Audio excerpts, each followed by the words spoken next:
Should you use tretinoin during breastfeeding? I'm a dermatologist. I'm going to give you some information to help you decide.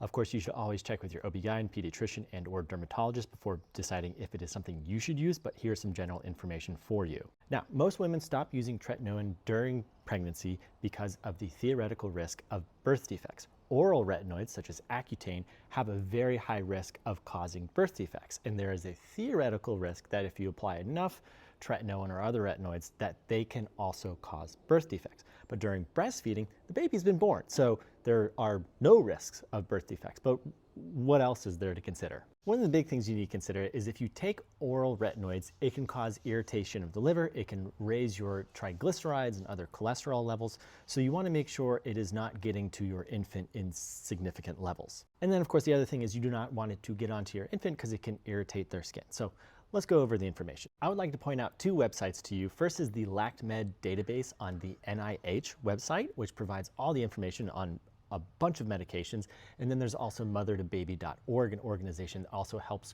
provide you information on the safety of certain things during lactation.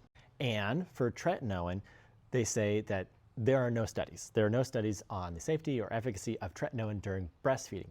But the studies have shown that the systemic absorption of topically applied tretinoin is so minimal that there is assumed to be no risk to a breastfeeding infant. So most providers, including myself, usually advise that it is okay to use tretinoin during breastfeeding, especially if you're just putting it on your face. Now, of course, you do not want to put it on your nipple or areola, especially right before breastfeeding, and you want to make sure it does not get into contact with the infant because it can cause irritation of the skin. Other than that, it seems to be generally safe.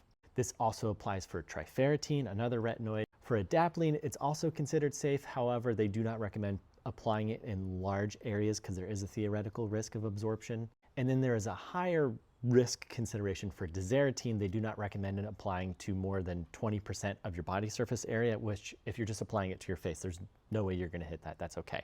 You will not have a risk of it being systemically absorbed. But if you apply a lot of tazarotene, it could be absorbed into your bloodstream and theoretically could get into the breast milk. Retinol is an over-the-counter cosmetic, so it's not regulated. It's not on the NIH database, but most dermatologists and other physicians assume the same thing. The systemic absorption of a retinol is low enough that if you put it on your face, there is probably no theoretical risk to your infant.